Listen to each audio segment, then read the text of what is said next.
নমস্কাৰ বন্ধুসকল, সকলোকে আমাৰ চেনেললৈ স্বাগতম জনাইছোঁ। বন্ধুসকল, আজি আমি আলোচনা কৰিম আসাম পুলিচৰ নতুন আপডেটৰ বিষয়ে। হয় বন্ধুসকল, আপোনালোকে নিশ্চয় গম পাইছে এতিয়া আসাম পুলিচৰ নতুন এটা আপডেট আহিছে। আসাম পুলিচত যি থাকি গৈছিল ইলেকশ্যনৰ কাৰণে যি ইণ্টাৰভিউ পোষ্টপন কৰি দিয়া হৈছিলে, সেই ইণ্টাৰভিউটো খুব কম দিনৰ ভিতৰতে অনুষ্ঠিত কৰা হ'ব।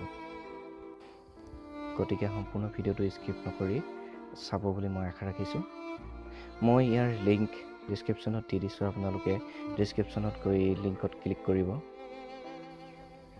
লিংকত ক্লিক কৰাৰ লগে লগে আপোনালোকে এনেকুৱা এটা পেজ দেখিবলৈ পাব। ইয়াতে আপোনালোকে গোটেই কথাখিনি পঢ়ি ল'ব পাৰিব।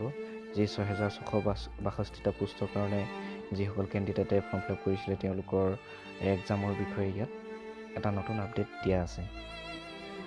ইয়াৰ পিছত স্ক্ৰল ডাউন কৰি তললৈ গৈ চাব, গোটেই কথাবোৰ ভালদৰে পঢ়ি যাব।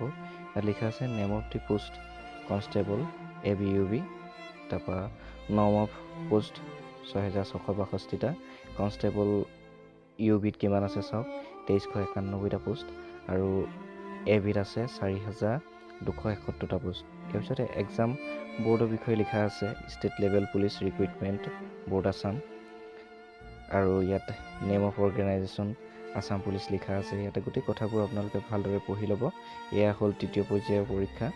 ইয়াতে এক্সাম তাৰিখটো লিখা আছে ১ ছেপ্টেম্বৰৰ পৰা হ'ব, আৰু ইয়াতে লিখা আছে এডমিট কাৰ্ড এতিয়ালৈকে ৰিলিজ দিয়া হোৱা নাই। এডমিট কাৰ্ড ২০ আগষ্টত ৰিলিজ দিব। গতিকে ইয়াতে আপোনালোকে তলত হেল্পলাইন নাম্বাৰ এটা দি আছে, তাতে আপোনালোকে কথা পাতি চাব পাৰে, আৰু স্ক্ৰল ডাউন কৰি তললৈ পঢ়ি চাব পাৰে কি ইয়াত লিখা আছে।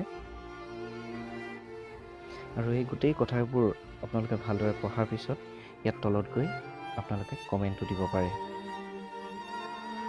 তো বন্ধুসকল, ভিডিঅ'টো যদি ভাল লাগিল লাইক কৰিব, কমেণ্ট কৰিব। মই ভিডিঅ'টো শেষ কৰাৰ আগতে আপোনালোকলৈ এটা অনুৰোধ জনাব বিচাৰিছোঁ, মোৰ চেনেলটো ছাবস্ক্ৰাইব কৰি দিব আৰু ছাইডত থকা বেল আইকনটো প্ৰেছ কৰি দিব, যাতে মই অনা প্ৰতিটো ভিডিঅ' আপোনালোকে সকলোতকৈ আগতে পাই যায়।